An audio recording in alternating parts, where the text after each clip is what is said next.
Welcome to Webs of Truth with Lindsay and Kat. I'm Kat Lee, and I'm a spiritual business mentor. And I'm Lindsay Lockett, and I'm a trauma educator and nervous system coach.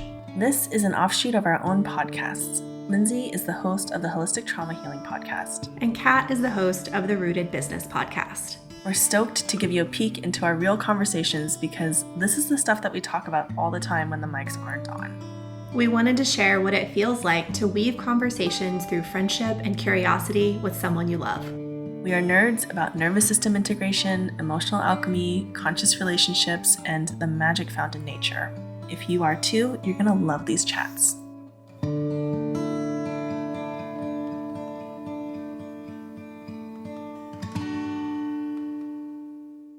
Hello, everyone. Welcome back to our monthly show. I'm Kat. I'm Lindsay. And this is another episode of Webs of Truth, which is a sub-podcast of both of our podcasts. So Lindsay's got the holistic trauma healing podcast, and I've got the Rooted Business podcast. And so if you like these conversations, go check out either of ours. But today we are going to dive into, and as always, this is going to be a meandery sort of conversation, but we're going to dive into the should story. We're going to dive into the parts of us that feel like they need to do all the time, that need to always be, for me, it's performing and saving and fixing, and how we can be with these parts of ourselves. And yeah, I'm sure this is going to just take a lot of interesting turns as we chat it away. And isn't it interesting that we're having this conversation in January at a time of year when people are like, I need to do all these new things in my life. I need to lose weight, and I need to exercise, and I need to eat better, and I need to fix this about myself and fix that about myself. And I find that really interesting too, that this is the time of year we're having this conversation, and it's like very antithetical to that narrative. Yeah. And I just hosted my Dallas Lunar Circle this last week, and the energy of this moment in our cycle of the year, we use the hexagram number 24 to describe it, and it's called the return. And it's about the return of yang, because we've just passed winter solstice, which is complete yin. And as we start to go into that yang space, I feel like because our culture is so geared towards yang and doing and performing and being outward and external, we don't know how to be in this like liminal space of the in-between, which is, for me, there's a certain level of doing that we're starting to like get into, and we're starting to like lay down some plans, but none of it needs to be like in like concrete in stone yet. And I feel like that's a really, really hard place for people to be in, is that like space between the dreaming and the doing, is like there's an entire universe in between those two places. Yeah. I mean, I definitely have a doer part, as we were discussing before we hit record on this. It's like I don't know where my doer stops and my fixer starts. It's like they're like Siamese twins. I feel like they are one and the same for me. And yeah, just over the last couple of weeks, I've just been noticing a lot of background noise in the back of my mind, of the chatter of like, oh my gosh, there's nothing to do right now. There's nothing to fix right now. There's nothing to heal right now. There's no problem. Like everything is actually okay. And life feels relatively easy right now. But then that noise in the back of my head is still there. That's like, and I don't do fucking New Year's resolutions. Like I don't. The most New Year's-y thing that I do is I like allow a word to like drop in, and I just kind of make that my intention for the year. So like my word for 2023 was congruent. And I felt like in a lot of ways, my body was just like calling me back into being congruent with myself and with my desires and who I say I am and my integrity and like stuff like that. And what's really interesting is that I have had such a resistance to like exercise and movement Mm, for like 3 years now. And I actually feel quite a lot of shame about it because it doesn't feel congruent for me to like feel like my feet are planted in this concrete mud of like not moving. Now, I do move with like dance and stuff. Like I do that, but my body has been very specifically asking me to like lift weights. And I stop and then I stop, or I start and then I stop, and then I start and then I stop. And like I don't stick with it consistently. And so of course, because it's, end of December, beginning of January, like that's coming in at full force for me of like it's that time of year, like, and so the word that keeps dropping in for me for 2024 is self-discipline. mm, And just me recognizing that it actually takes quite a lot of self-discipline to become congruent sometimes with mhm, oneself. mhm, And but yeah, I would love to be able to like drop into congruency with myself in a way that doesn't feel like there's so much fucking resistance because the voices in the back of my head, that background chatter, are literally only mirroring what's happening outwardly in the world, particularly in the United States right now, which is make your news your resolutions and like, sign up for join the gym and hire the nutritionist and like do all these things so you can lose weight and get fit and like manage your time better and don't spend so much time on social media. And like we all know because it's just not sustainable to like go from not being in these like patterns of movement or eating well or whatever. Like if that's not an established pattern, you don't like the clock doesn't strike midnight on December 31st and boom, it's a new year and all of a sudden it's like the motivation and the discipline and the like it doesn't just appear mhm. overnight. Yeah. But but there's a voice in the back of my head that's like what the fuck is wrong with you? Mm, mhm. Yeah. Sorry, that Yeah, was kind I'm of ranty. no, no, well, the Gregorian New Year has always felt a little bit disjointed for me, and so Mm. I celebrate the Lunar New Year. That seems like it's a more Which is when? Month wise. um, this year it's February 21st, Okay. so it changes a bit every year, and so to me, that's like when spring is starting, and that's when the momentum is shifting and where I naturally want to start like moving and doing a little bit more. Yeah, Um, seasonally, it just doesn't make sense right now. yeah. And then I think that that should voice, I'm playing with this concept a lot myself in this moment as well because I'm starting to look at these things that I think I should do and then zooming out and being like, okay, so what do I actually want to happen here? And for me, I've struggled with movement as well in my life. Like I do movement well when I have something that I'm doing, like an activity. Like I love hiking and I love being active, and I used to play roller derby, and when I was playing roller derby I would say I was pretty athletic. And now in the last 10ish years since I've stopped being an athlete, it's been hard to get motivated into doing things again.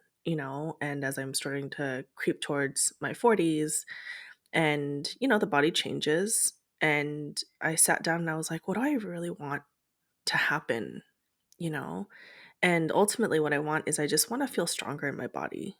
I know I started noticing this year that it was like harder for me to get up from like sitting on the ground. I was like, that's unacceptable. Like that's not Yeah, cool. same. Um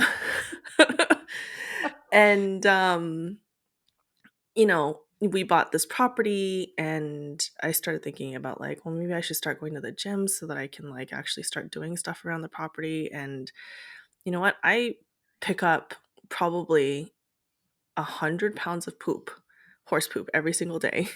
Um, and I'm moving hay and I'm carting water. And to me, like that has turned into my gym. Yeah, you don't need to go to the gym, dude. And then like the natural progression is that because I'm doing sort of these like repetitive movements, like I want to stretch my body. Like my body is craving like yoga and stretching because I need some sort of like alternate way of moving my body. And so I started thinking about these things in terms of like, okay, so like what's the end product and like does it have to look a particular way to get myself there? You know, Mhm. I'm starting to see it with my training with my colts as well because right now they just got gelded. And so they just basically got castrated for non horse people. And they need to have their circulation moving. And so I need to be exercising them 10 to 15 minutes a day, which just means that I need to make sure that they're trotting for 10 to 15 minutes a day. And um, they're horses are actually like pretty lazy if you like leave them to themselves. And for the first couple days, I was essentially like chasing them around the arena, like with a flag and just being like, you guys have to move. And like, I felt really aggressive and mean doing that. And it's not the way that I want to train. It's not the way I want to establish my training relationship with these guys because they're only 8 months old right now. And yesterday it dawned on me. I was like, the only thing I need to do is get them to move. I wonder if I started running around the arena, if they would follow me. And they did. And so like it can look so different from like that's not what a regular horse trainer would tell me to do. A regular horse trainer would tell me to do what I had initially started, which is chase them around the arena. But because it didn't feel good in my body and the end result is essentially like the same of like getting my horses to move, like why the fuck does it matter what it looks like? You Yeah. know, it matters how it feels. And so I think that when we get caught up in these like should stories, I think it's worth zooming out a bit and being like, hey, like, what do I ultimately want and need to happen here? And can we get there in a way that feels good and in alignment and in congruence, to use your word, Yeah. um, with how I want to live my life, you know? Yeah. And similarly with my word for 2024, like self-discipline, um, coming from evangelicalism and also growing up in a physically abusive home where there was like spanking, but it was being beaten with a belt essentially, but it was called spanking. Like, I there was a long time in my life where I didn't know how to feel pleasure apart from guilt and shame. And I feel like I've Mm, done a pretty good job of like dissecting those apart. And like now I can experience pleasure without guilt and shame. But now I'm realizing like, do I know how to experience self discipline without punishment? Like, do I know mm. the difference between discipline and punishment? Um, yeah, I don't know. I'm just throwing that out there because I don't have an answer to that question. Yeah. Yeah. I mean, I think that we have a tendency when we grow up with particular scary patterns to like throw the baby out with the bathwater, I do that for sure. you know? Um, this is a little bit different from what you're experiencing, but I see this a lot in my clients where they grew up with anger in their family. And so, because anger was such a scary emotion for them as a kid, they then prevent themselves from feeling anger, Right. even when it is absolutely necessary and appropriate. Yeah. And, we have a tendency to sort of like pendulum swing of like, oh, I had so much discipline growing up. And so now I'm going to give myself all the freedom when there's actually a healthy balance in between that would benefit you, Mhm. And so I love that you're exploring this space of discipline without punishment or shame or guilt. Um, and that's gonna be a really interesting journey. I'm excited for you to start exploring that. Yeah, well, yeah, me too. I haven't started yet. I mean, I've barely started, I guess, but yeah, it's like I've also been thinking a lot. Maybe it's because I turned 40 this year, but I've been thinking off and on this year about how I used to be whenever I was in my like 20s and very early 30s. Um, I was a stay-at-home mom and I homeschooled my kids and because I was in the church for the majority of that time, there was this umbrella of like what womanhood is in Mhm, Christianity, and that involves a lot of your house looking a certain way and you dressing a certain way and your children behaving a certain way and you entertaining people in a certain way, and being a pastor's wife, that comes with its own set of roles and responsibilities. And like I just my current self looks back at that version of me and I'm literally genuinely like, where did the energy come from? Like, mhm, where did it come from? Because if I even tried today to do half of what I would do in a day when I was like, say 25, and I don't mean physical fitness. That's not what I'm talking about at all because I wasn't going to the gym either.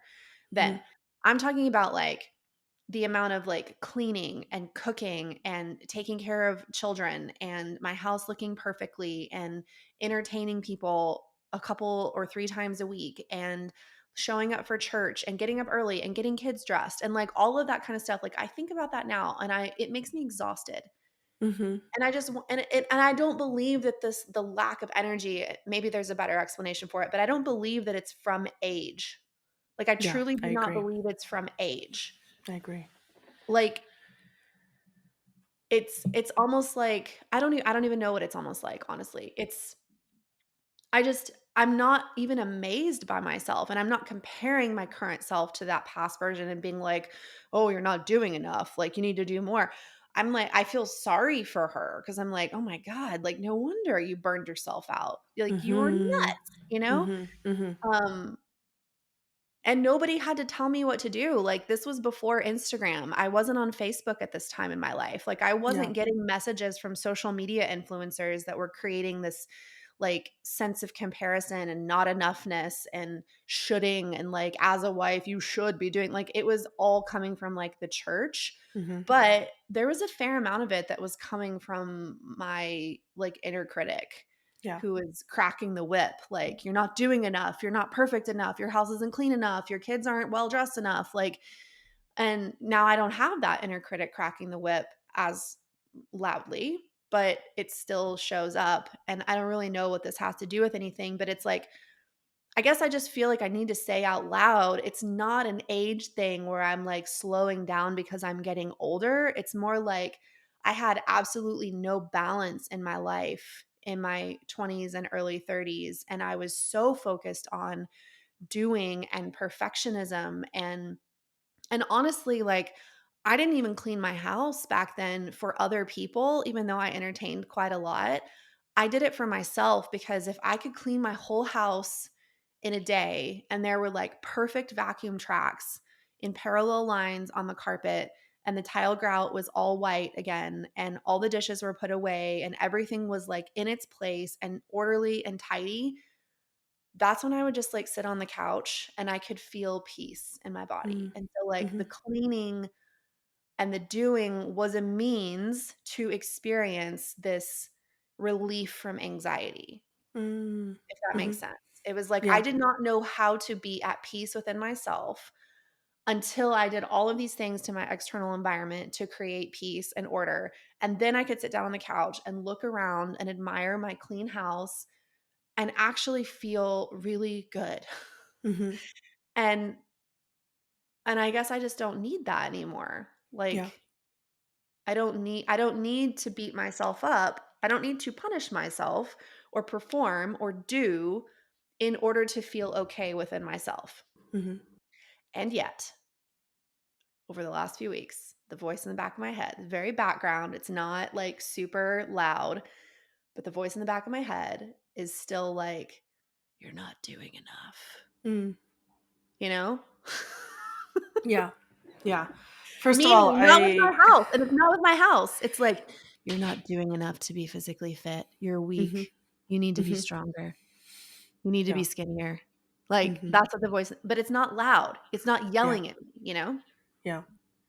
Well, first of all, I resonate so hard with this. I look back at, and it wasn't even that long ago for me. It was like when I was living in Vancouver and working 60 hours a week, 50 to 60 hours a week. You know, and then my partner at the time, Andre, and I had a farm on top of that. And so like we were just doing all the time, and he worked a full-time job too.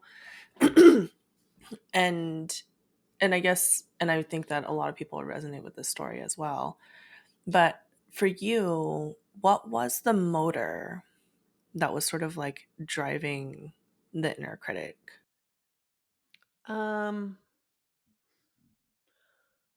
I mean, I don't know if it's the motor that was driving the inner critic, but the motor that was providing the energy for me to go, go, go and do all of this stuff was absolutely 100% anxiety. It was Mm, like a chronic flight response of needing to be busy and doing something and moving all the time.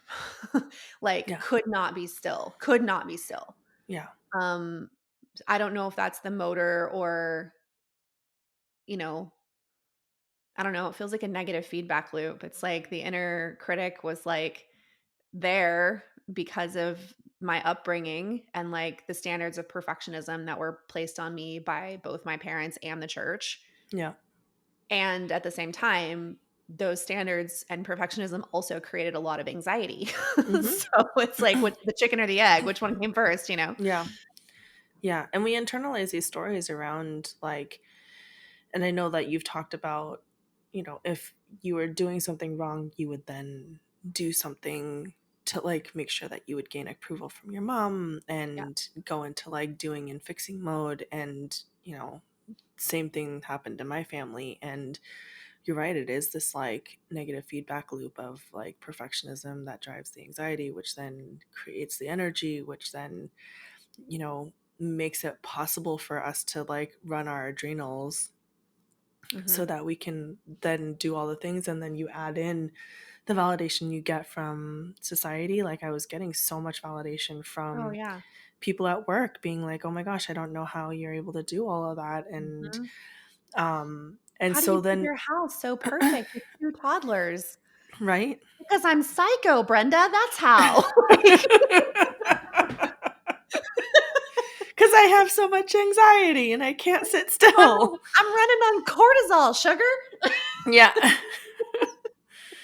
Yeah.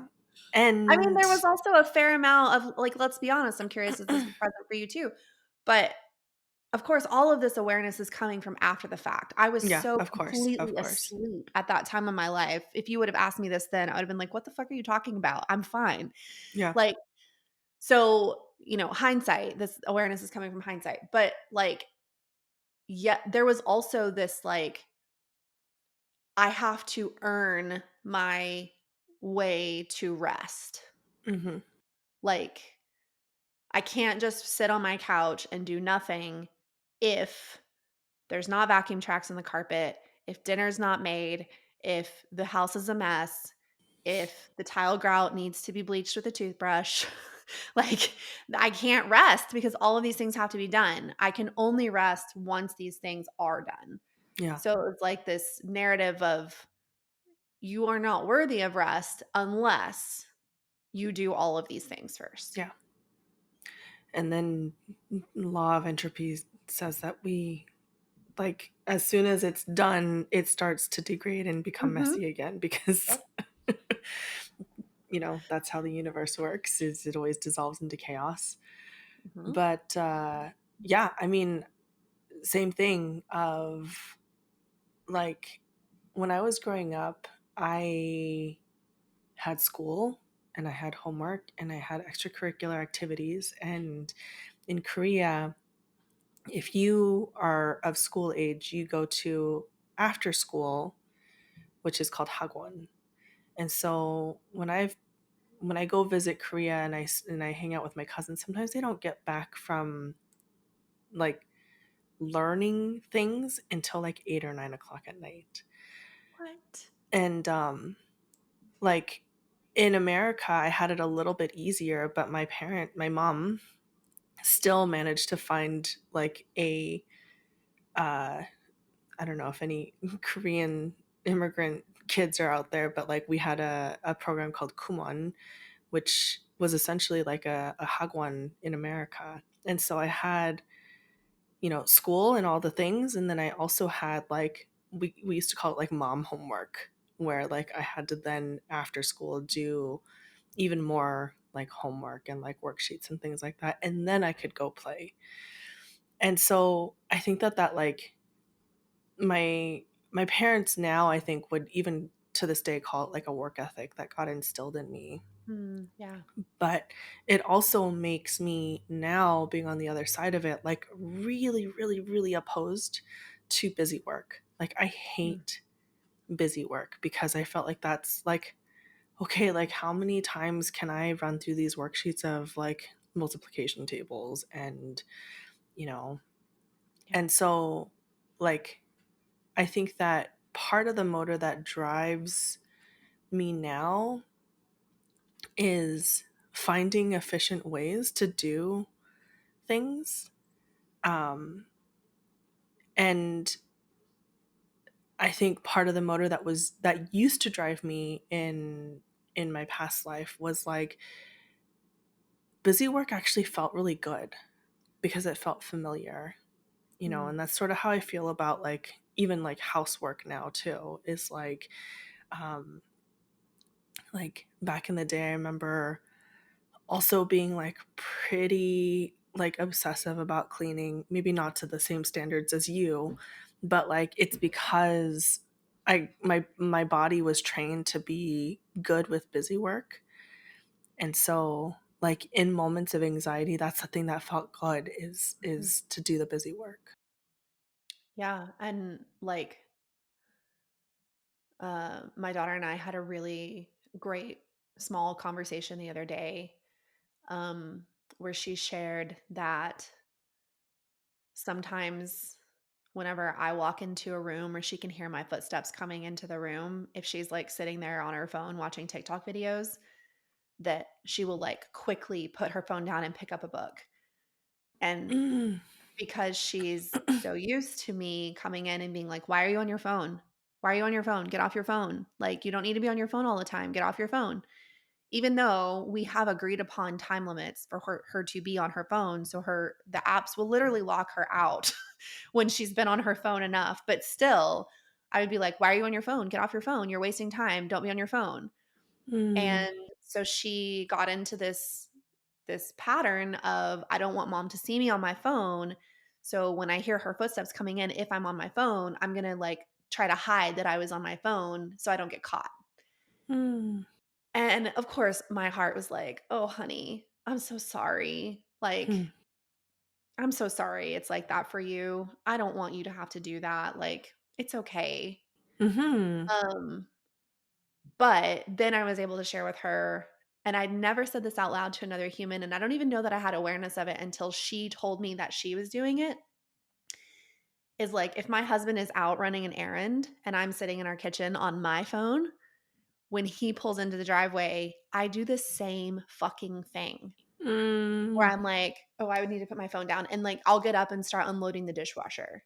Or I'll get up and like David has never once in 22 years together has he ever come in and been like, "Why are you on your phone? You shouldn't be Mm. on your phone. Get off your phone." Mhm, mhm. But like the idea, and I don't even see him as an authority figure. So I'm not sure like the psychology of this. I don't know what this is, but it's like I don't want to get caught with my pants down essentially. Like I don't want to get caught not being productive. And that definitely goes back to my childhood because my stepfather like in these exact words literally said, "We have you to work. Mm. Like your purpose here is to work. That is all you're good for is to like be Mm. our little ranch hands." And of course, I, like, unconsciously have now passed that on to my daughter and have to, like, eat my words and apologize and take accountability for myself. But then to see that that still shows up in my relationship with my husband is this, like, you haven't earned your way to do that, like, Mhm. and so the body becomes familiar with busy work, which is doing. Yeah. Right? It's like, even if it's meaningless, even if it's unnecessary, it's just this doing, doing, doing. I can't ever get caught not doing something. I Mhm. need to look busy even when I'm not. I need to be looking like I'm bettering myself by reading this book, even if I'm not actually reading it.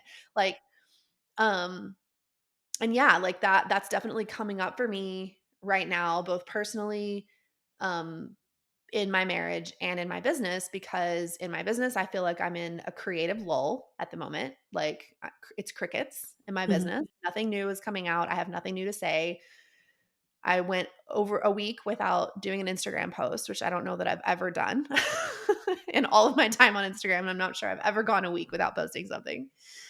Um, it's happening in my marriage because the other day, like this, I got a story in my head that's like, "You're not having enough sex. You should be having more sex. David's probably really unhappy with you. You guys should be doing more." And, I have enough awareness now to like notice that voice and be like, haha, isn't that interesting or whatever. But this one was like still there in the background making chatter. So the next day I like was in the kitchen and he came into the kitchen and I was like, the voice in my head wants me to pick a fight with you about our sex life. It says we're not having enough sex and we need to do something about it. And he was like, "Well, don't do that. Like, don't pick a fight with me." And I'm like, "I don't want to. That's why I'm telling you this. Yeah. But do you think there's a problem?" Um, and then I was also, I don't know, I have a lot of revelations in my kitchen, which is weird. Mhm. But I had another revelation where I was like in a stare in my kitchen and I was just like being present with the voice that was like, "You're not being creative in your business right now and you and David are not having enough sex." And like it was pointing out all of the not enoughness. Mhm. And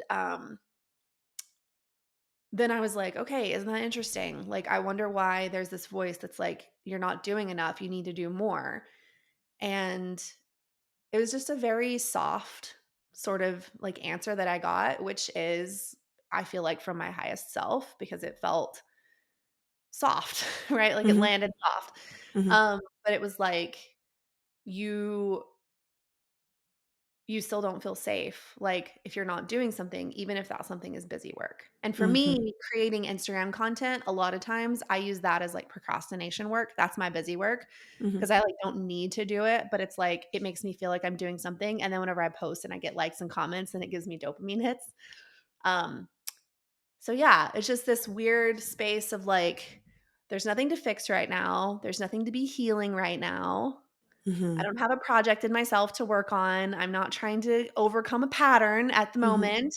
Mhm. Like, I'm just in this liminal space of like, everything is fine. And yet, the voice in the back of my head and this sort of like simmering, very low simmering anxiety in my body is like, but there's something Yeah.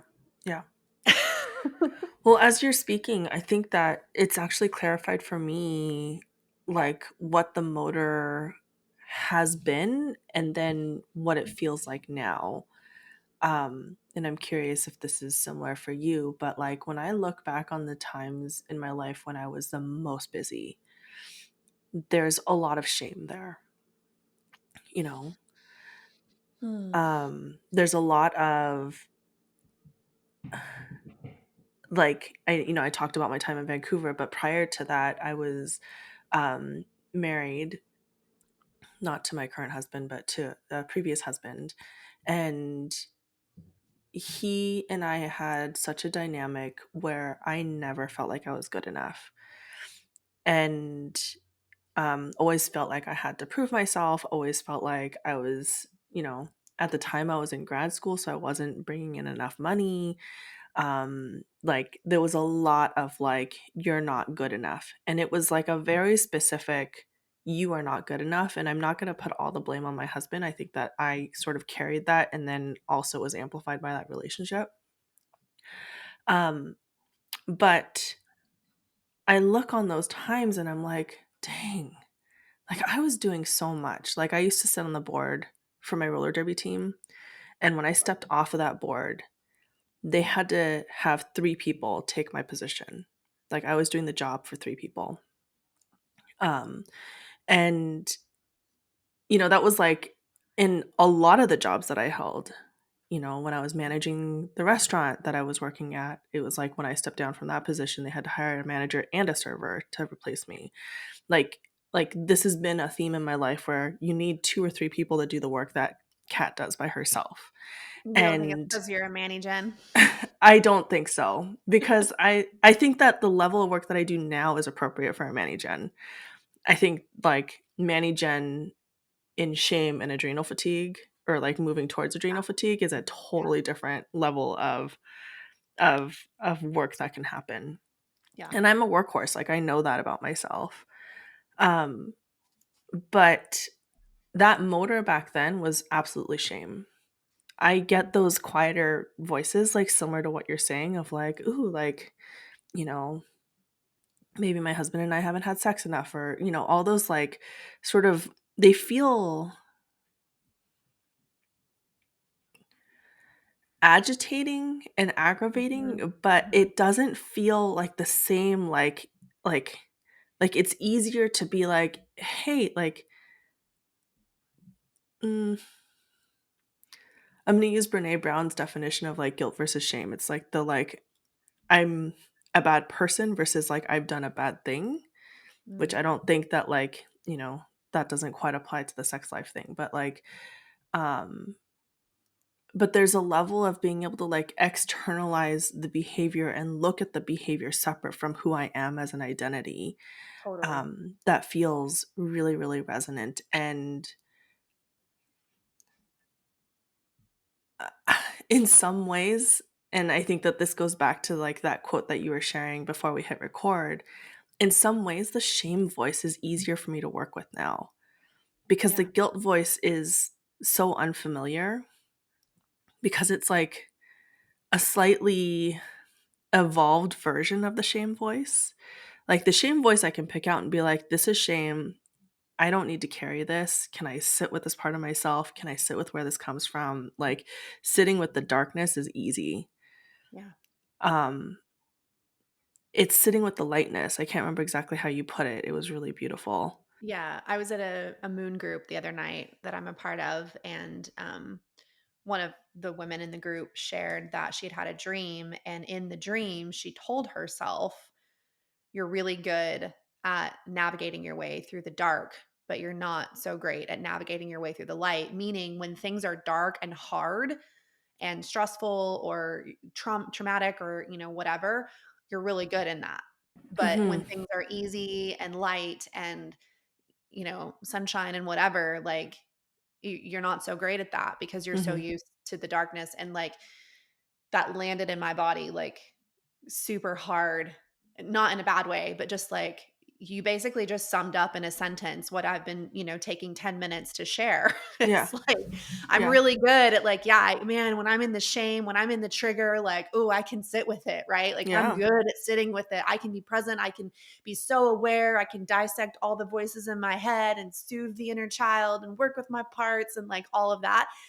But when that's not going on and it's just a normal fucking Tuesday and like I don't have any drama in my life, I'm not triggered, I'm not working through a pattern, I'm not it's just like things are fine. They're literally fine. Yeah.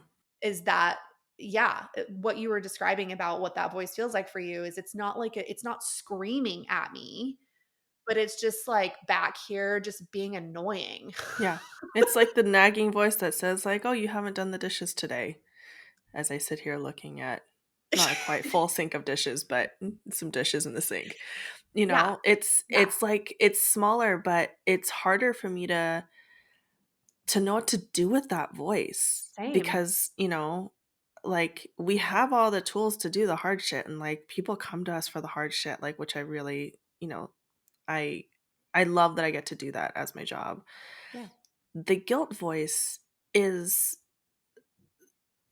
like, I'm sitting here and being like, "Do I just let the dishes sit?" And if I was, like, to talk to my husband, Sean, about it, he'd be like, "Yeah, like, what's the big deal?" Like, it's okay if they just sit there. And then there's this part of me that comes up and is like, but it's so like, it feels like I wanna crawl out of my skin Yeah, sometimes. it feels icky. Yeah. Uh, Yeah. David would be like, "I was planning on doing those later anyway, don't worry about it." Like, that's what David would say, yeah. you know? Which then also brings up, like, an agitating, annoying voice of, like, you know, he does this all the time. He does everything. You're not doing enough." Like, it doesn't fucking stop. Like, it's like no matter what I'm doing, even when everything is fine in my life, there's still this agitated voice that's very quiet, but it's still there under the surface that's like, "Yeah, but it's still not enough. Yeah, but right?" And, like, I don't know, do you just, like, sometimes even though there's no urgency, there's no shame, there's no maybe there's a little bit of perfectionism, but it's not like a heavy cloak of perfectionism, like, even if it's not a priority, it relieves the mental load if I just fucking do it.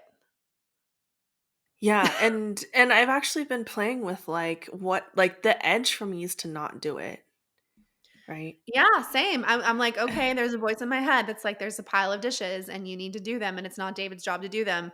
Can you leave it?" Yeah. And yes, I can. Yeah. I don't know, I'm sometimes when I go into these spaces, I have to, like, externalize myself and be like, "Okay, so how would I speak to a client about this?" You know? And can we create some softness around this? Because I wouldn't speak to a client in the way that my inner voice and my inner critic speaks to me sometimes, Yeah. you know? And like, it's dependent on the moment, it's dependent on like what's happening in my life. And I go into the like, okay, so this can still be a somatic practice for me, you know? What does it feel like to leave it? And where does that feeling come from?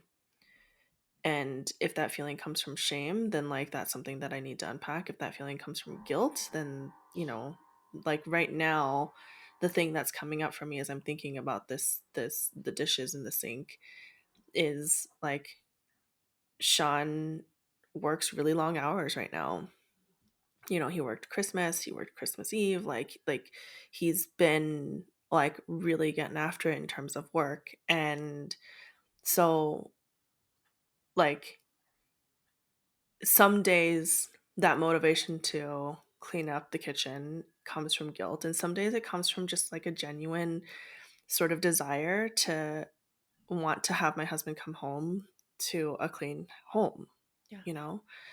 And so like to me, like that's the subtle work of guilt that gets that I'm learning the skill of like trying to understand is it always goes back to the body. So can I sit with that feeling of guilt? Can I sit with that feeling of like, is that guilt or is that desire? And Mm. to me, like those edges are really like they get really Blurry. muddy. Yeah. Yeah. Um, and so if it's coming from desire, then obviously that's an easy yes. If it's coming from guilt, then can I sit with it and alchemize it and then decide what I want to do with that? What if it's both? Oh, Lindsay, Like, why okay, why you gotta complicate it? because the voices in my head are very complicated. Um, so like, but for real, so my thing is movement, like we started talking about, right? It's movement. And whenever I ask myself, like, okay, where does the shoulding come from? Does it have to look like the influencer on Instagram? No. What if I go about it in a different way? Okay, fine. So, what I want out of movement, and Jesus, I hope we don't get canceled over this. I do want to be in a smaller body, not because not for any other reason than I'm at a point where I'm the heaviest weight I've ever been, and I don't feel comfortable in my body. Like this last year, I have had the experience of the first time in my life, like, having difficulty bending over to tie my shoe because my belly is in the way. Mm, Like, that sort of feeling, and mhm, this is not at all intended to be, like, fat phobic or, like, anything like that. I am a small person. I have a small frame. I'm 5'5".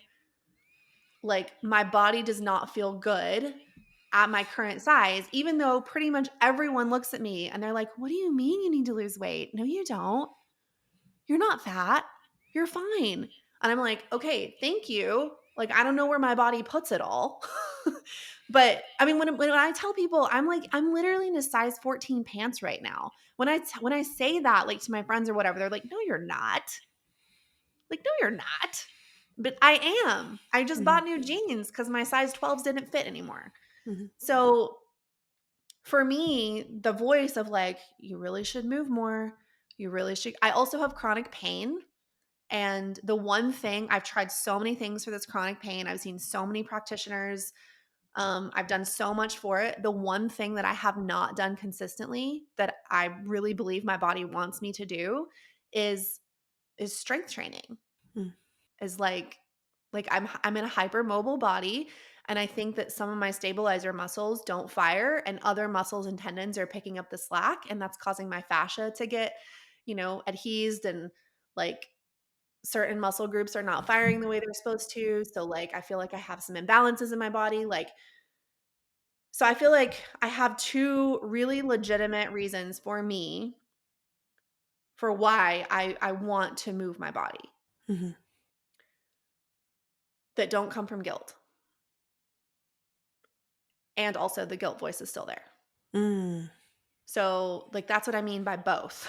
Yeah, yeah, And that's also why I'm having a difficult time teasing apart when does self-discipline cross over into self-punishment. mm, Because for me, I know that when I start lifting consistently, I'm going to get sore.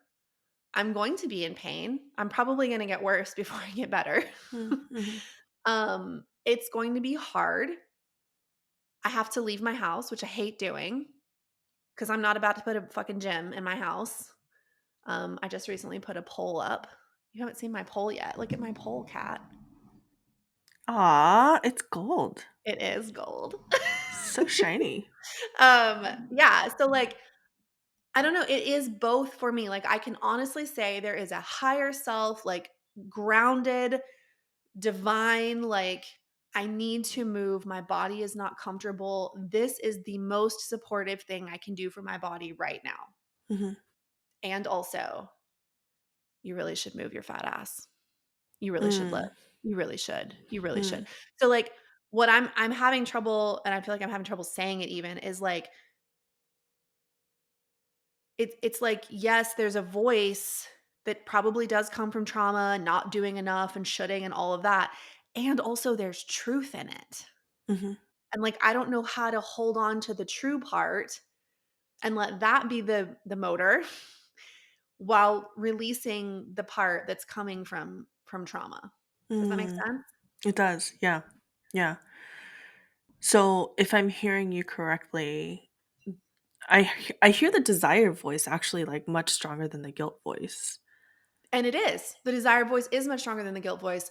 But like you were saying, it's like, can it be a somatic practice to sit with not doing the dishes? Mhm, I'm doing the exact same thing where I'm like, mhm, if the voice is like, you should lift, you should work out, you should go to the gym, you should. I'm like, okay, my somatic practice is to sit here and be present with this voice and not do everything it's telling me to do. mm, mhm, mhm, So can I resist the voice? Yes.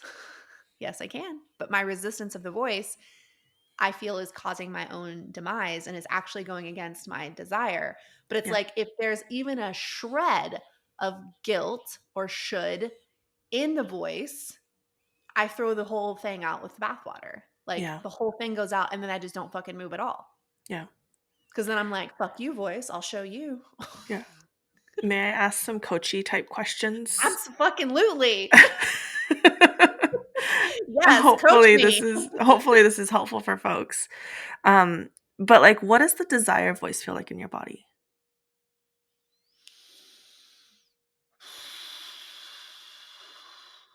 That's a great question.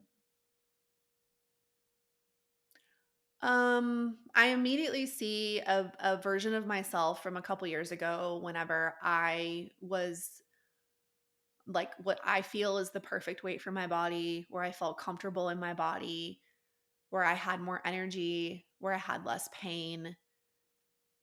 And like that's immediately what I go back to is Yeah. like it's like a point of reference that I have. Yeah, it's not like I'm trying to be an older version of myself. It's just that particular time in my life is my frame of reference for like this is Mhm. how I want to feel again. So, I don't know if that answers your question directly about what does desire feel like in your body, but like I know what I desire to feel like again, if that makes any Yeah. sense. Yeah. So when you think about that point of reference, what does that feel like in your body? Location, sensation? There's not a specific location or sensation other than I would say it feels really spacious. I feel a smile. Like I Mm, feel the smile in my body and it feels really spacious and I see myself like hiking in the woods yeah. and feeling really good. Um yeah. Yeah. So then that's an easy yes, right? Like you think about working out and going and lifting weights and you feel spaciousness and the smile in your body. Oh And no, that's like an easy. I don't feel a smile in my body when I think about lifting weights. Mm, It feels like a dragging energy. It feels like ironically a heavy energy. Because I have my brother is a weightlifting coach. Like mhm, I get free weightlifting coaching any fucking time I want, and he will program my leg days, my arm days. He'll tell me how much time to walk on the treadmill at what incline.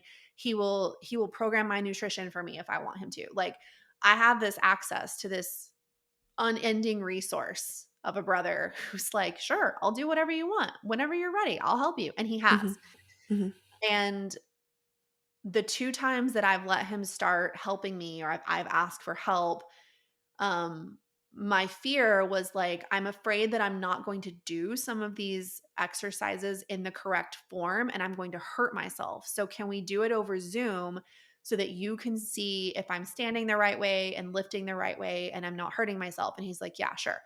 So, he had me doing lunges across the room, just holding like 5-pound weights in both hands. So, mhm, nothing huge.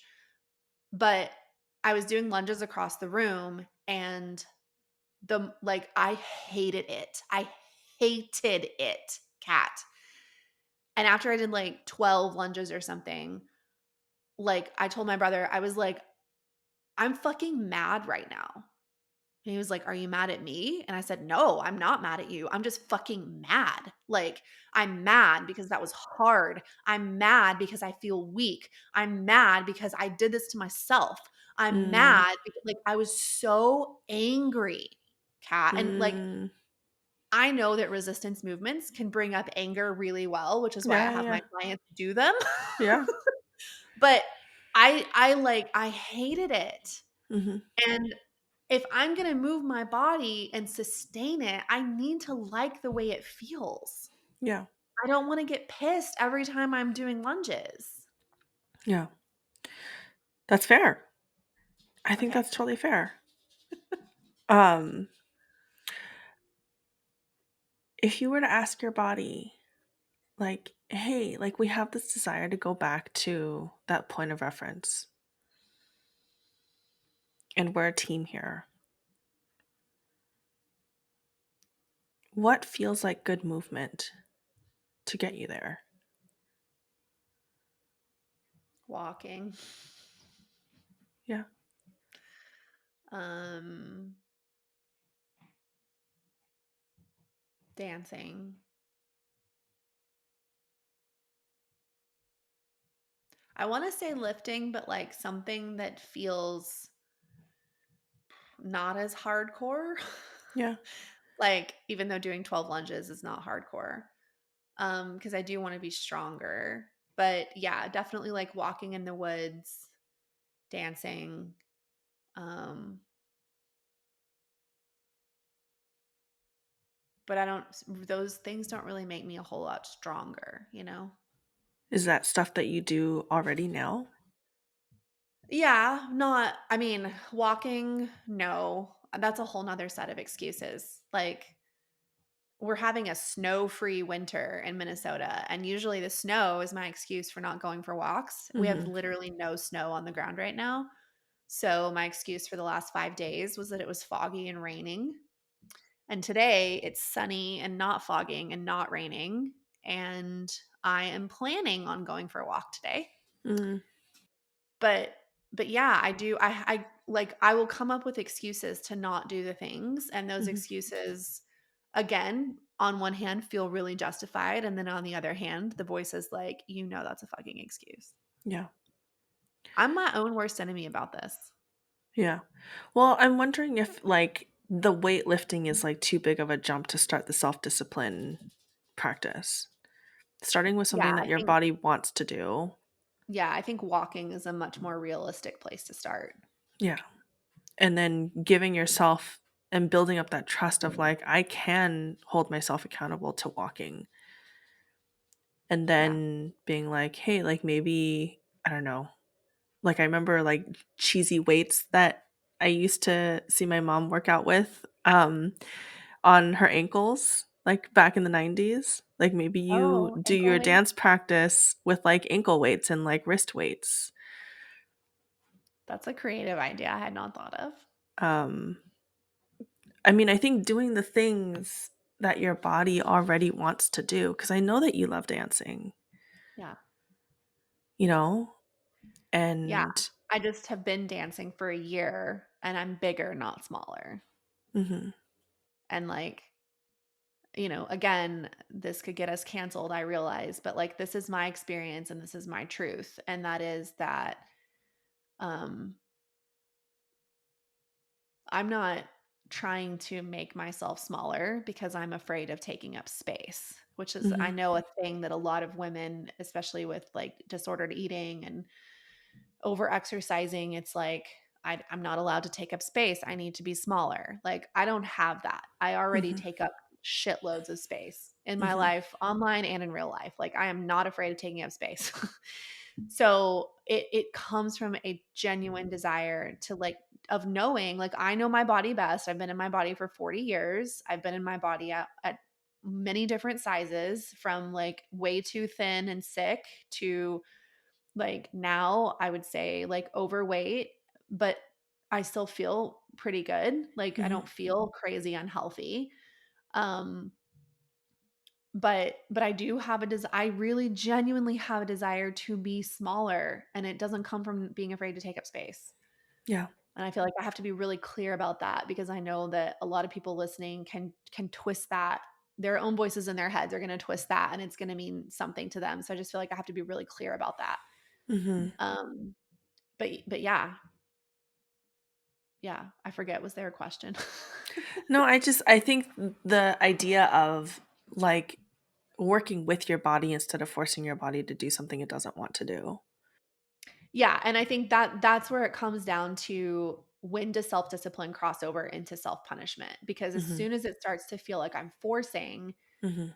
then I resist even harder, and I don't Yeah, believe that that resistance is actually coming from ego. I believe that that resistance is, like, coming from my body going, "I don't actually want to do this." yeah, Um, and to be honest, I don't have a ton of experience with, like, feeling the edges of, does this movement feel like punishment, or does this movement feel really good? yeah, Because I've been in so much resistance to movement. yeah, Um, and then, as I was talking about, it's the time of year when everyone's talking about, I need to exercise more and I need to have all these New Year's resolutions and I'm going to lose 30 pounds in 30 days and, like, all this shit. And, like, I have no desire to do any of that. But I'm also not going to hide the fact that, like, more than once in the past 3 weeks, I've thought about, like, maybe I just want liposuction to get rid of my belly fat. Like, I've actually fucking had that thought. And I'm the most opposed person to, like, plastic surgery and body alteration that there is. But the crazy thoughts still come in. mhm.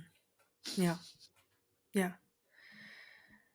I don't know, I just don't there's never a perfect situation, right? Like, And I think that that's an important thing to name here is like anytime we shouldn't like run away from resistance and throw the baby out with the bathwater here.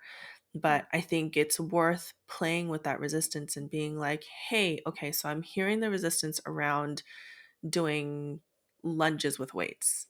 I'm hearing the resistance around, doing weightlifting in the traditional way that your brother does weightlifting. But if weights is something that you're drawn to, and walking is something that you're drawn to, and dancing is something that you're drawn to, then can we find some sort of combination within that your body can feel a bit of resistance, because there's going to be a bit of resistance just to get the wheels turning, but it's not so much resistance that it turns you into an angry like fitness monster, you Yeah. know? Yeah. Like maybe you take those weights and you go for a walk, like a brisk walk with it, you know? Yeah. And maybe you get those wrist weights and do your dance practice with weights on your ankles and your wrists. Yeah. um Yeah. Maybe you I mean, create a dance routine around like weights. huh. That's an interesting idea. Um, yeah. I'm You're so envisioning like reasonable. bodysuit leotard in fluorescent colors, please, if you're gonna do it that way. With like it's like a bodysuit, but it has like, like little pockets in the fabric where you can insert weights, Mhm. Like we should invent that. Like you can Yeah, insert weights around around the calves and then yeah, like weights around the thighs and weights around the middle and weights around the arms, yeah, but it's just a suit that you wear. yeah, I've seen vests like that. yeah, yeah. Why I not a mean, fluorescent neon bodysuit? yeah, I mean, my husband, he's got, I don't even know what they call it, but it's like a vest.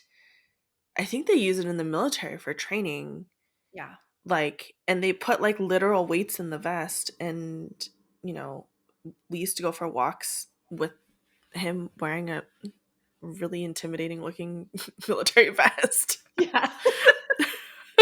The neighbors like think he's on the Navy SEAL team or something. Yeah.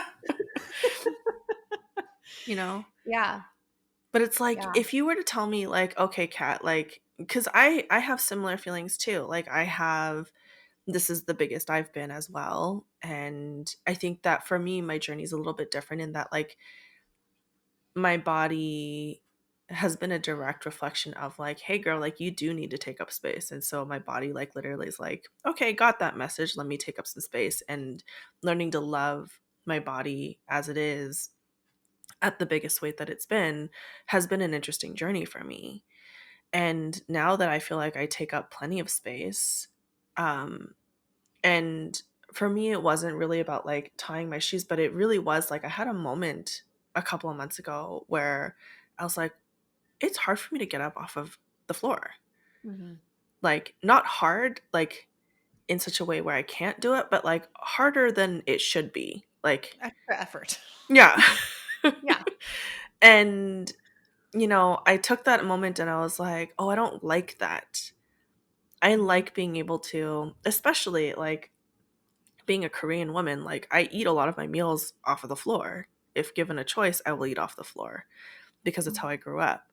And um and so, but if somebody were to tell me like, "Hey, here's a program, here's a nutrition plan, here is um a weightlifting gym thing that you have to like do, and then we're going to go like stepwise into like expanding that into harder and harder things." Oh my god, I would, no. Shut down.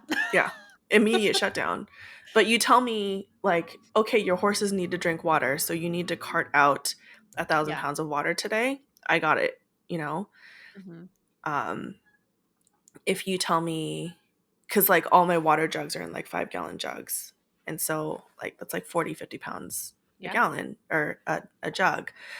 um and their arena is dirty because they've pooped all over it. Like I can shovel poop and I Yeah. can walk it out to my garden, my future garden.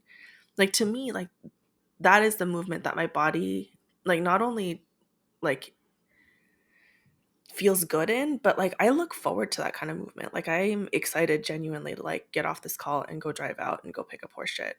Um, So you're saying I need horses. Everyone needs horses. Because when you were telling me that, I was like, that would be enjoyable to me too. Like, it Mhm. honestly would be, but I don't have any kind of livestock that needs, like, daily stuff like that. You know what I Yeah. mean? Like, Yeah. the chickens don't need me to cart out gallons and gallons of water to them every day, or gallons of, bales of hay, or like, they don't need that. It's like, we clean the chicken coop out 3, 4 times a year. And sure, it's hard work whenever I do that. But then I'm fucking sore the next day because I haven't been cleaning the chicken coop out every day, you Yeah. know? Yeah. So I think what you're saying is that I need horses. Yes. Or That just feels like a find fuck yes in my body. or just find the kind of movement that feels good in your body, Yeah. for the life that you My have. my lack of movement and my desire to be small is my Roman Empire. Mm, It's my Roman Empire. My kids were asking me the other day, they were like, "Mom, what's your Roman Empire? What do I you don't know what I do don't know you what think this about is. multiple times?" Oh, have you not seen that? No. It's like there's like memes and videos and shit that, like, it's like a man thing to think about the Roman Empire pretty frequently. Okay. And so then people are like, "What is your Roman Empire? Like, what is the thing that you think about really frequently?" And my son actually did say that he thinks about the Roman Empire on a daily basis. Like, he really did. But I was also like, he was homeschooled, right? And one of the things he was really interested in whenever he was homeschooling was the Roman Empire. He Oh read my books and gosh. books on the Roman Empire, and, like, wanted to watch documentaries This is and all the adorable. things. So my husband was like, I don't think about the Roman Empire that much. Like, he's probably like, sex is my Roman Empire. Like, that's probably the thing I think about the most, right? So then I was like, well, what is the thing that I think about the most?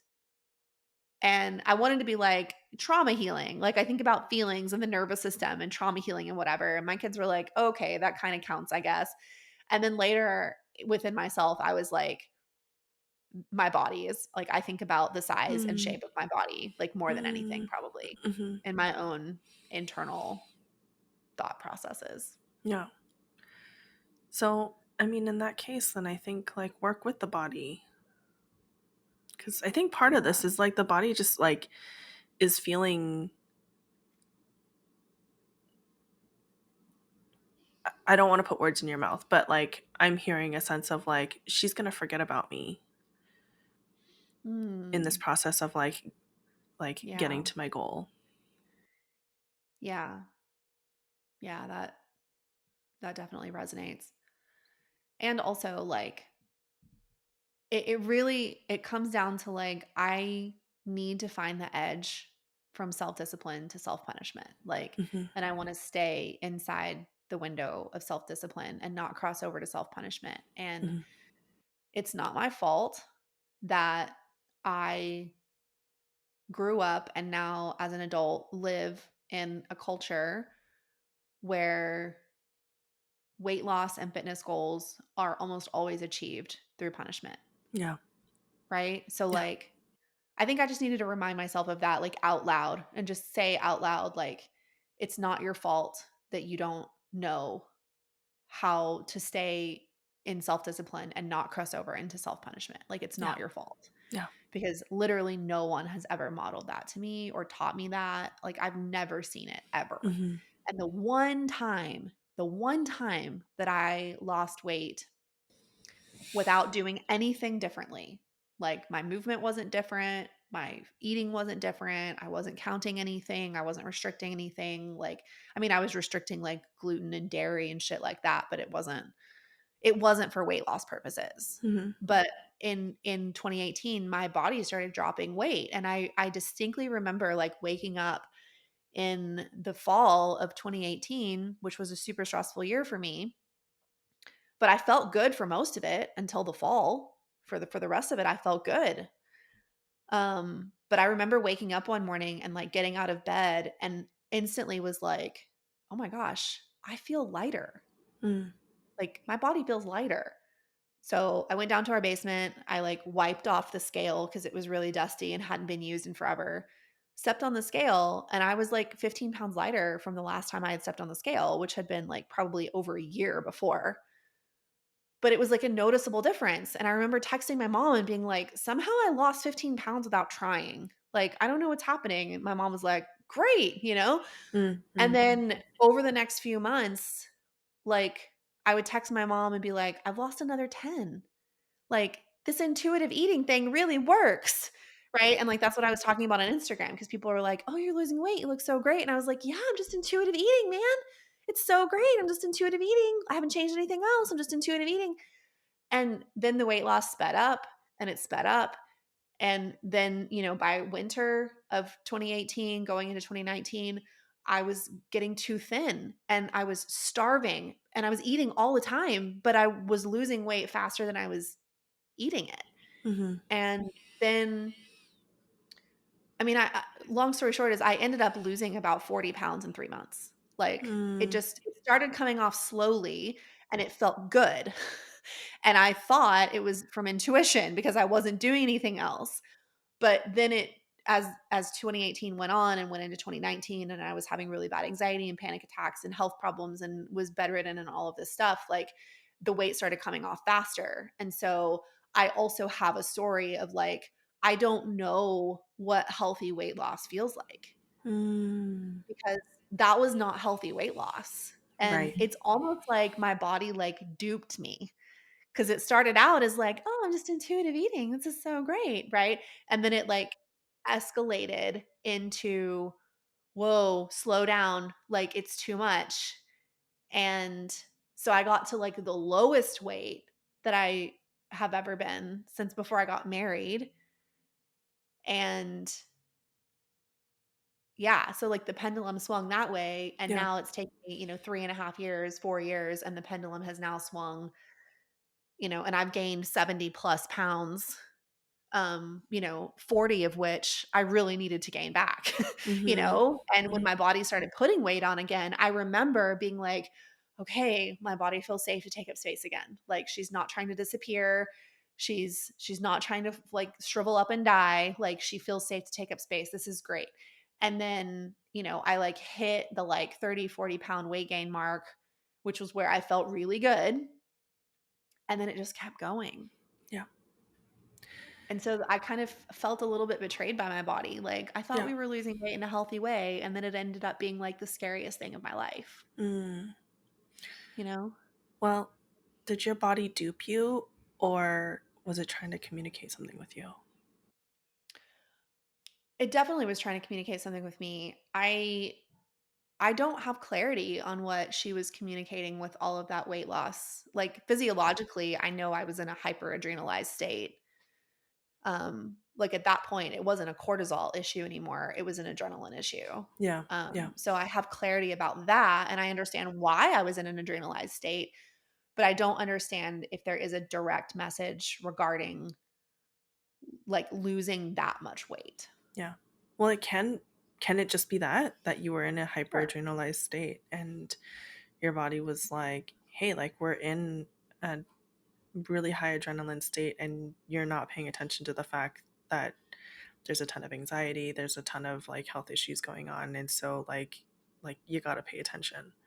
Oh, I was paying attention to those things, but Mm, even paying attention to those things didn't stop the weight loss. It just, mm, but paying attention, yes. Knowing what to do about it, different story. right. Right? Like, I didn't have nervous system language back then. I didn't understand any of what I understand now. Like, now, if that were to happen again, I don't think it would ever get that bad Mhm. because I would be able to, like, put the brakes on before we drove off the cliff. Yeah. Um, but but I still have a desire to be like, I wanna lose weight in a healthy way that doesn't involve restriction, that involves self-discipline, but not punishment. Mhm. I know that movement is gonna be involved in that. I have 0 desire whatsoever to, like, make New Year's resolutions about that or, like, set some sort of unrealistic goal for myself to lose a certain amount of weight in a certain time. You know separately but also related, I do think that I probably need to do a Dutch test. Like, I'm 40, I've talked to you multiple times about symptoms that I'm like, "Is this perimenopause? Is it not? I'm not Mm. sure." But I think it is time for me to do a Dutch test. And so I know that if my hormones are imbalanced because of the time of life that I'm in, then any goal that I set for myself for like weight loss or fitness or whatever, like if I'm not taking that into account, I'm going to be disappointed because in a way the odds are stacked against me, right? If like my hormones are not on my side in Well, this moment. it can go both ways. I've seen Sure. women drop weight because of menopause as well. But I think I want to just pick out a thing that you just said, which is I know that if that were to happen again, it wouldn't get that bad because you have tools around like nervous system regulation, understanding, your health differently, understanding your body differently, like having a different relationship with your body than you had back then. And so I wonder if there's a part of you that feels scared to lose the weight, like wanting to, like desiring to, and then there's a part of you that also feels scared to lose the weight because you think that there's a, a level of control that you'll lose. And I think that there's sort of using 2018 as a benchmark for weight loss versus like using what you actually have in your tool belt now and the Mhm. relationship that you have with your body now. Like you're comparing apples and oranges there. It's true. Yeah. Yeah, it's kind of like you were saying earlier, because I have clients that do this too, where if they grow up in a home where one or both parents is hurtful in their anger, then they grow up and they're like, They well, fix if it on the that's what anger. anger is, I don't want any part of it. I don't want to be angry like that. Mhm. Right. And because they've never had healthy anger modeled to them, they don't know what it looks like. So it becomes a binary of like Mhm. either I'm angry and hurtful and harmful and problematic, or I'm totally shut down and never express my anger at all. Mhm. And I kind of feel that way about that's how I feel about weight loss now, which is like if weight loss for me looks like it did in 2018, which is the only time in my life I've ever lost weight without trying, Mhm. I don't want any part of it. Like Right. if that's what weight loss is, no thank you. Yeah. So then So it's like, then so well, then then you're I just in this stagnant place of like, yes. well, I can't lose weight. I also can't gain weight. Like now I just have to be at this place Yes. versus, playing with that desire, playing with the like places where this is actually going to be like a joint project between you and your body, you know, instead of it being like, hey, I think that a lot of times people do approach weight loss as this like I'm going to punish my body or I'm going to control my body and I'm going to do this in a way that like Well, is if she's gained manipulating your weight, she's body. been bad, Right. right? She's Right. been bad. So she needs to be like, I need to punish her to get her to behave. Like I want her to Right. behave. Right. Versus like if you go into this as like this is a partnership, Yeah. you know, Yeah. um and Yeah. sort of like I feel like there's you guys are going to get so sick of me telling horror stories. Um Never. I never will. but like I have a horse that's being boarded with me right now. And she is, oh my gosh, I love her to pieces. I kind of hope that her owner just lets me keep her forever and ever. Um, but um, but I've noticed that when her owner comes to catch her, she does not want to be caught. Like she will like literally run away, kicking her heels. Like the other day, it was a very dramatic sort of situation. And what her owner does with her is she's a horse trainer. And so she does like lessons and she's doing stuff in the arena. Flower hates this. Like I can see it on her face. She's very annoyed. Um, but I've been playing with her. And what we do is we do some like really, really gentle, like almost like horse yoga. um, together, and I'll take her on trail rides, which she loves, and I don't get the, like, same reaction from her that she gives to her owner, and it's because I found the things that she really enjoys doing, they happen to be the things that I also enjoy doing, and so I'm getting less resistance from her. Um, and so I think that, like, if we can sort of look at that in terms of your body as, like, a metaphor, is like your body's, like, saying, "Fuck no, I don't wanna do lunges and weights and, Yeah. like, powerlifting." And so, like, let's find something that you both want to do. Yeah. It reminds me so much of what my body told me last year whenever I was having this same sort of conversation with myself, and it's just now coming into my mind again, is like my body really, ever since regulating my nervous system and being in awareness, like my body is always like, please choose the gentlest option. Mm, And like I'm being reminded of that right now. And yeah. like, lunges that make me angry is not the gentlest option. Right? And sometimes like going walking in the cold rain is also not the gentlest option, you Mhm, know? mhm, And yeah, it's like what's the line between like how much discomfort do I want to be in versus like is it okay for it to be comfortable? mhm, How much yeah, of this is self-discipline, how much of this is self-punishment? Like it's it's finding the edges of that all the time. How much of this is me shitting on myself and how much of this is like coming from a like, true very body-led. motivation. Yeah, yeah. How much of this is guilt and how much of this is desire? Like, it's just there's lots of edges there that Mhm, feel really blurry to me. yeah, yeah, and I think it's the medicine of, like, exploring those edges is really important, you know? Yeah. I think that, for me personally, like, when I first started learning about the nervous system and somatics and inner child work and all that stuff, like, the edges were so clear, Mhm.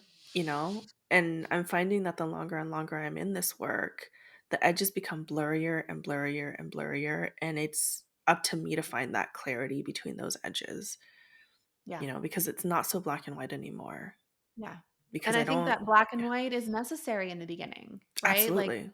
Like if you've gone your whole life and you've never set a fucking boundary, Mhm. then you're going to need some really overt experiences of like boundary Mhm. setting to start Mhm. introducing that to your body to be like, okay, this is what a boundary feels like. This is Mhm. what setting a boundary feels like. This is what holding a boundary feels like. And then eventually, that pendulum swings and you can start to feel like people start getting like they don't want to hang out with you as much or like Mhm. they have a problem with it or you lose friends or whatever and sometimes that's necessary but then sometimes it's like the relationships being like, okay, I love you and I respect your boundaries, but sometimes it feels like too much for me because I do love you and I am a safe person for you. So you don't need the same kind of boundaries with me that you need with your stepdad, for Yeah. example, Yeah. because I'm not Yeah. him. Yeah. And so then you kind of go back over here and then and the pendulum swings a little bit the other way. And then you kind of find yourself not quite as much in boundarylessness as you were before, but Mhm. like they start getting a little loosey goosey. And so then you Yeah. gotta, and it's just, yeah, finding that middle space, but I think going from the binary of never setting a boundary, you're gonna have to spend some time in the binary of, like, Yeah. being pretty rigid in your boundaries for a while, Yeah. Yeah. and that's necessary, I think, Yeah. it's not bad. Yeah. And I think that, like, just to relate it back to the story around the body is like, if you spent so much time punishing your body and, doing things that felt really counter to your body, like fair that you also spent a few years giving your body full permission, you Yeah, know? And so that was the black and white, and now we're getting into some of those messier, blurrier gray spaces where you still need to find that edge in the nuance. yeah. And I think that I want to, like, normalize this thing that, Yes, let's I normalize think this. because I think that that's like, whether we're talking about boundaries or losing weight or being in relationship with your body or being in relationship with your partner or being in relationship with your family, like as you do more and more of this work, the edges are going to be less obvious. And that doesn't mean that the same tools don't apply. It doesn't mean that you're not doing it right. It just Right. means that like you're at a different sort of state of evolution within your own healing journey. Yeah. And, you know, the path is not going to be as clear now. Yeah. And I actually think that's a good thing. Hmm. Like ultimately it's a good thing. Absolutely. I think it is a sign, like, especially for clients too, like when clients start getting in the gray space and it's not Hmm. quite so binary anymore, like it is a little bit more advanced healing work to be able to be in that space. And, you know, advanced, sure. Doesn't mean it's not confusing. Absolutely not. Right. But it's like, in the beginning of like trauma work, when we're really trying to work with the inner critic and like silence the inner critic is fucking screaming, Right. right? And everything is wrong all the time. And so as the inner critic's voice gets quieter because you're meeting yourself and you're nourishing yourself and you're regulating your nervous system and all of that stuff, like I actually think it's a good sign whenever you're Hmm. like, well, I can feel equal parts desire and guilt. Hmm. And like that's pretty profound, Yeah, I think. it is. It is. It's a Well, really thank beautiful you place for to this be. podcast turned coaching session. I only coached for a minute. Yeah, but it was great. It was so great. I needed it a lot as I stare out my window and go, "Well, the sun is still shining. It's still not raining. I'm gonna have to go walk." Fair. And like, can I from a not punishing place, but from a place of self-discipline, it's like telling my kids whenever they're little and they just want to sit in front of a movie all day. At some point, we have to turn the movie off and I have to be like, "You guys have to go outside and play because it's Mhm, good for you." mhm, Like mhm, this is like a reparenting thing for myself of being like, okay, you've worked enough today. It's time for you to go outside and go for a walk. mhm, Not because you're shitting on yourself, but because this is good for you. mhm. Absolutely. Yeah. Yeah. And, play with like how your body wants to engage with that walk. Maybe Yeah. you do want to take a brisker pace so that you get your cardio up, and that's how you build up that cardiac muscle again. And maybe you do want to add, weights and like hold Yeah. weights while you're walking. Or Maybe, dancing. yeah, or dancing. Maybe you do like walk sprints. Like, I don't know, play with it. Okay. I needed permission to play with it. Oh, is there Mhm. anything new in your world that you want to share? Like, do you have anything open right now or like any Mm. new Oh my offerings or gosh. workshops? I think you Everything should is share about it. everything is changing in 2024. Really? Yeah. So Are you Business ready to talk about Alchemist. it? I am, yeah. Yeah. Okay. I've just started sharing about it this week. So Business Alchemist mentorship is now open anytime anybody wants to join. What? Yeah. So I'm not doing launch cycles anymore. Anybody can join at the time that they feel ready to join. And there's weekly ish live group coaching and 1 to 2 like subject specific workshops. Um, and those subject specific workshops are also going to be available to purchase like a la carte. So I've got one that's coming up around alchemizing fear. I've also got one coming up around the young wood dragon year that's coming through. You're going to be teaching one, although that one's only going to be available for BAM participants because, yeah. Yeah, I'll probably teach it on my own some other time for my Yeah. people. Yeah. But Um, yeah, but I I've feel like at got, this point, I would rather your people get it all to themselves yeah. because I do have such a big like following or audience or whatever. And I love answering people's questions. I know I'm not a generator or a manifesting generator, so my strategy is not to respond. Like I get that, Uh-huh.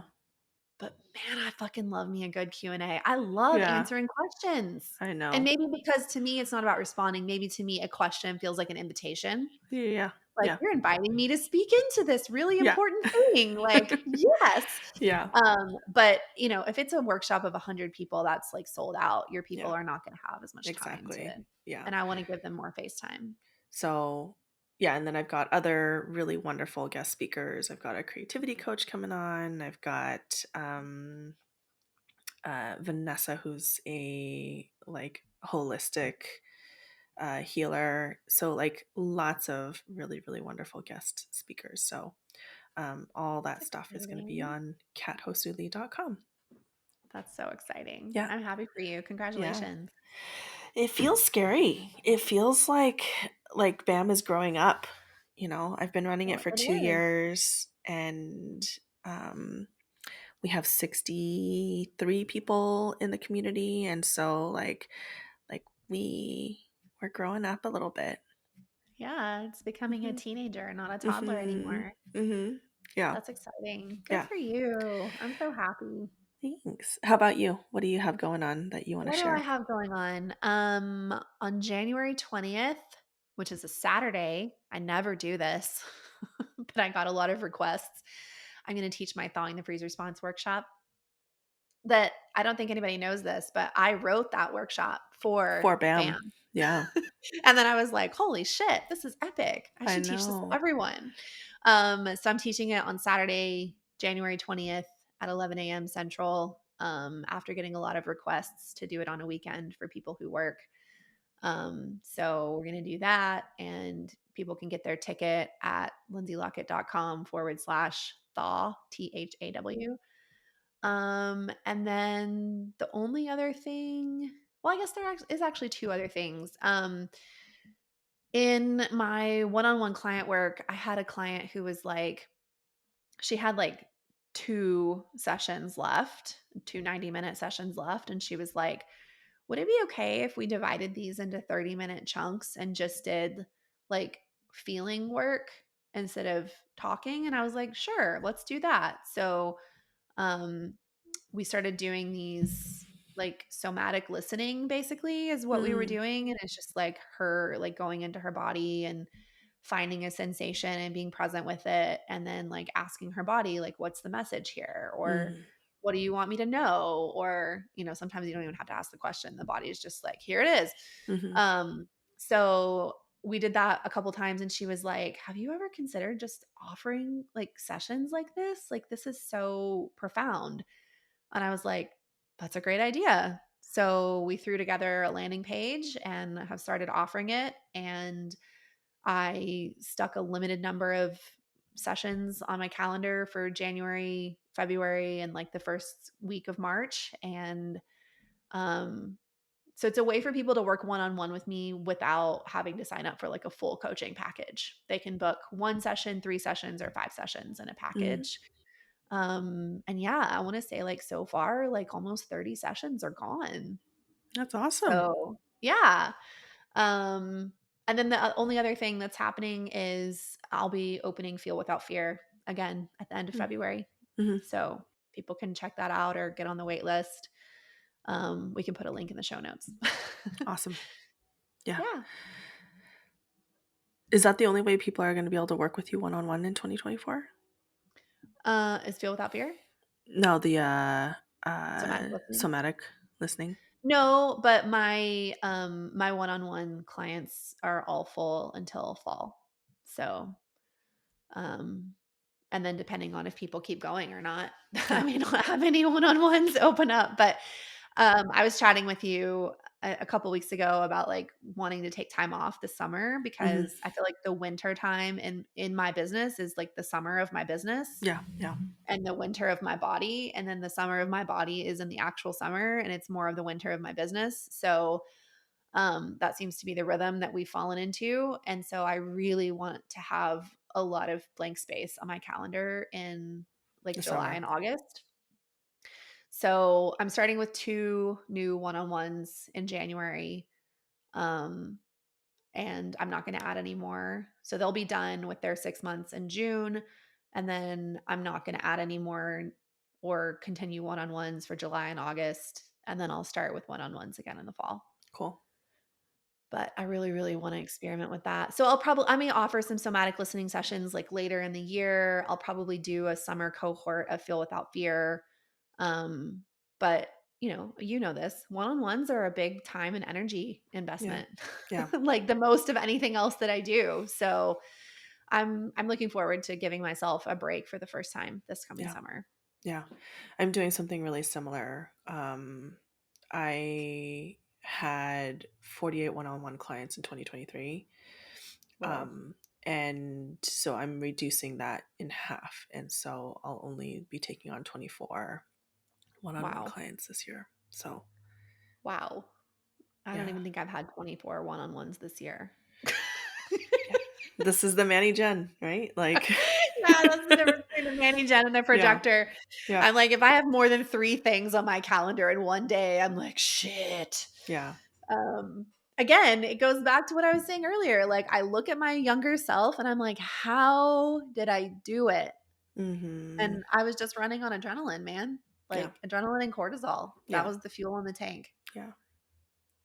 And for I'm me, like, really I look at that and I'm like, just because, like, there was a time in my life where I was seeing like 50 clients a week, um, whew, when I was dude. at acupuncturist in Vancouver, and so I look at 48 clients, and like when I say 48 clients, it's people who are in like long term containers with Yeah, me. Like I don't do yeah, one offs. And I yeah. look at 48 and I was like, dang, like that was a great reduction, you know? And Yeah, you now may I'm really looking went from, at, like, 48 in a week to 48 in a year. yeah. and now I'm looking at like 24 and I'm like, dang, like slowing down is interesting. Do you do 90-minute sessions or I do. hour-long sessions? Okay, 90. yeah, same, Yeah. Yeah. same. Yeah, I really in the future, I really would like to maybe only work with, like, maybe 10 one-on-ones a year and the rest to be groups. I'm just so in love with group work. Like, it's my jam. Yeah. It lights me up in a way that I love my one-on-ones. I really do. I love the relationships I build and they're so special and the friendships we form, and like, I love that so much, but I truly do feel like the greater transformations happen in group containers. I really do. What do you think? I I think there's a magic to them both, Yeah. because there's something really magical being able to sit in a group and sometimes, like, not that I do this on purpose, but like a couple of weeks ago I had a BAM session and like my internet went out, and I was like scrambling to figure out my internet for like, I don't know, a good 5 to 10 minutes. And when I came back on, they were just doing the session on their Yeah, they were just own. still talking. Yeah. Yep. And I was like, "Oh my god, this is amazing." And, this is a group that's been together for a while, and so they have, they've built relationships, and so there's something magical about like being in with your peers. Mhm, And there's like a magic that happens in one-on-ones. mhm, For me personally, I tried to pare back my one-on-ones like a lot. Not last year, but the year before that. And I missed it too much. Like as a practitioner, mm, I love one-on-ones. I don't know what that healthy balance is for me. Um, and it's something that I'm playing with, especially this year, being like, okay, so I'm going to limit my one-on-one work a lot. But I don't think I could ever let my one-on-ones go completely, even as I'm like working to like specifically build up my group programs and yeah, my group stuff. yeah, yeah, I don't know if I ever wanna let one-on-ones go completely, but definitely less, Yeah. I mean, I feel definitely like less. there's this like thing where people talk about, oh gosh, what's the word? Um,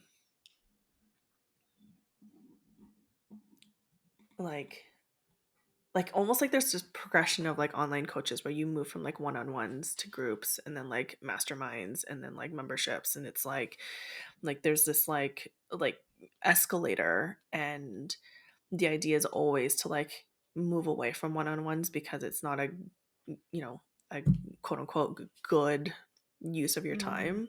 And for me, it's like I get so much out of those relationships that it's like good use of yeah. my time or not, like however you define good, like Yeah. I cherish those relationships.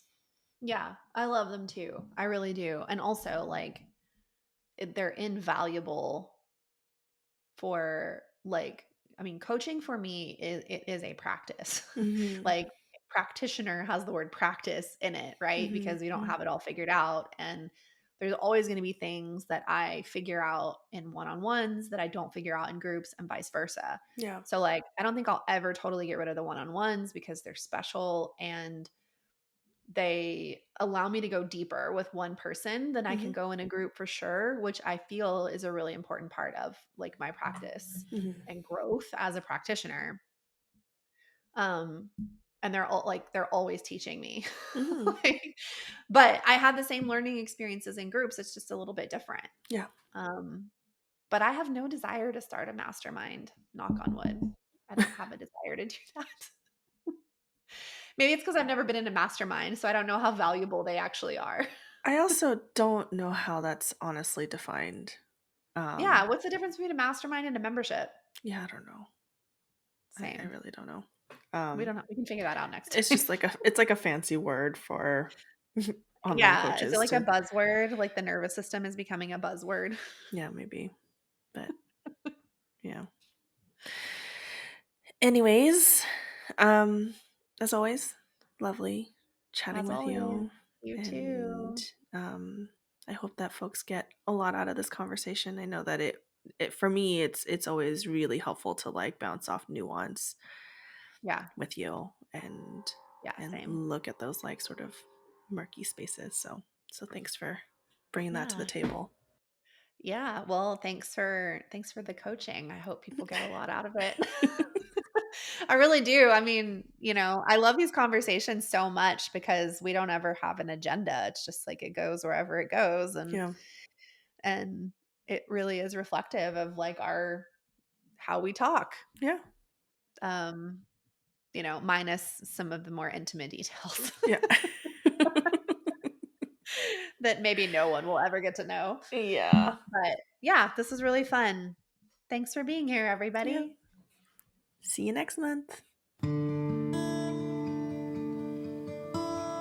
Thanks so much for listening. So, Lindsay, how can people find you?